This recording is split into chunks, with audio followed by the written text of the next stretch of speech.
میں حیران ہوا اور کہنے لگا کہ آپ کا ہونے والا شوہر کافی خوش قسمت ہوگا، پر وہ میری بات سن کر سیریس ہو گئی اور مجھے گھورنے لگی جب میں نے ان سے کہا کہ آپ کے شوہر کو اتنی ذہین بیوی ملے گی تو یہ خوش قسمتی والی بات ہی ہے نا۔ اس پر وہ بھی مسکرانے لگی۔ ان کی مسکراہٹ سے لال چہرے کو دیکھ کر میرا دل کر رہا تھا کہ کوئی گستاخی کر ڈالوں، پر ان کے گھر میں بہت لوگ ہوتے تھے جس کی وجہ سے میں ہمیشہ اپنے دل کی بات رد کر دیتا تھا۔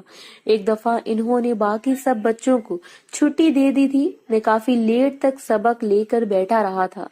رات کے 12 بج گئے تھے اور انہیں بھی نیند آنے لگی تھی۔ وہ مجھ سے کہنے لگی کہ جلدی کرو، اب تو سونے کا وقت بھی ہو گیا ہے۔ میں نے ان سے کہہ دیا کہ آپ بے شک روم میں چلی جاؤ، میں آپ کو آواز لگا دوں گا، تو انہوں نے میری بات مان لی اور اپنے روم میں چلی گئیں۔ انہوں نے اپنا لباس چینج کر کے رات والا مخصوص لباس پہن لیا تھا اور رف سے حلیے میں ہینڈ فری لگا کر بزی ہو گئی تھی۔ جب ہی میں انہیں باجی کو آوازیں لگا رہا تھا پر انہیں سنائی نہ دیا۔ میں بھی تنگ آ گیا تھا، مجھے لگا کہ باجی سو گئی ہیں تو یہ اچھا موقع سمجھا اور چپکے سے ان کے روم کی طرف چل گیا۔ لیکن جیسے ہی اندر گیا تو وہ کسی سے بات کرنے میں مصروف تھی اور پیٹ کے بل بیڈ پر لیٹی ہوئی تھی۔ ان کا رخ بیڈ کی ٹیک کی جانب تھا، جبھی مجھے نہیں دیکھ پا رہی تھی اور اسی وجہ سے میں آنکھیں پھاڑے ان کی پشت کو دیکھ رہا تھا۔ میرا دل کیا تھا کہ کاش ان کی بناوٹ کو محسوس کر پاتا، پر میں نے کچھ دیر بعد ہی دروازہ بجایا تو وہ میری جانب متوجہ ہوئی۔ میں بھی سبق سنا کر واپس گھر چلا گیا تھا۔ اب میرے پیپر بھی 2 رہ گئے تھے۔ میرے پاس وقت بہت کم تھا کیونکہ اس کے بعد میں نے فری ہو جانا تھا اور پھر نہ جانے میری قسمت میں ان سے ملنا لکھا تھا یا نہیں۔ میں کافی سوچنے لگا تھا کہ کیا کروں، ایسا کون سا طریقہ اپناؤں جس سے وہ میرے ساتھ کرنے پر تیار ہو جائیں، پر ان جیسی پرعزم لڑکی کبھی بھی تیار نہیں ہو سکتی تھی۔ جس دن میرا آخری پیپر تھا اس دن انہوں نے مجھ پر توجہ دینے کے لیے سب بچوں کو چھٹی دے دی تھی کیونکہ میرا وہ مضمون بہت اہم تھا۔ میں سارا دن ان کے پاس رہنے والا تھا۔ میں بہت اداس تھا کیونکہ یہ میرا اور ان کا آخری دن تھا۔ اگر اس دن بھی چانس نہ بنتا تو میری ان کے ساتھ اپنی پیاس مٹانا ایک حسرت بن جاتی۔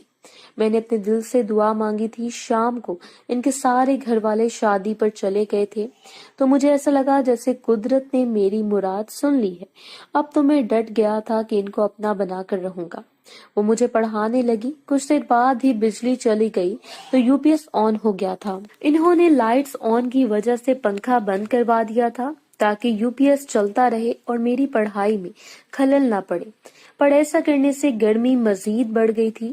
میں نے باریک کپڑے پہنے تھے پر ان کو کافی پسینہ آ رہا تھا۔ وہ کچھ دیر بعد ہی تنگ آ گئی اور مجھ سے کہنے لگی کہ میں ادھر ہی بیٹھوں، وہ نہا کر آتی ہیں۔ میں نے ان کی بات مان لی۔ کچھ دیر بعد ہی وہ واش روم سے نکلی تو انہوں نے کافی اچھا لباس پہنا تھا، پر مجھے ایسا محسوس ہوا جیسے انہوں نے نیچے کچھ نہیں پہنا تھا۔ میرے تو منہ سے پانی ٹپکنے لگا تھا۔ وہ اپنے گھنے بالوں کو اب تولیے سے خشک کر کے جھٹکنے لگی تھی جس سے ان کا وجود میں ہلنے لگا تھا۔ وہ سین میرے جذبات کو جگا رہا تھا۔ پورے سنسان گھر میں ان کی مہک دوڑ رہی تھی۔ وہ میرے پاس آ کر بیٹھ گئی تھی جب میں انہیں بار بار دیکھ رہا تھا۔ وہ میری نظروں کا زاویہ اچھے طریقے سے جان چکی تھی پر خود کو سنبھال نہ سکی۔ مجھے ایسا لگا جیسے انہوں نے مجھے اشارہ دیا ہو۔ میری اب بس ہو چلی تھی جب ان کا ہاتھ اپنے ہاتھ میں تھام لیا اور محسوس کرنے لگا، پر انہوں نے اپنا ہاتھ مجھ سے چھڑوا لیا اور کہنے لگی کہ یہ کیا کر رہے ہو۔ میں نے انہیں کہا کہ باجی آج میرا آپ کے ساتھ آخری دن ہے۔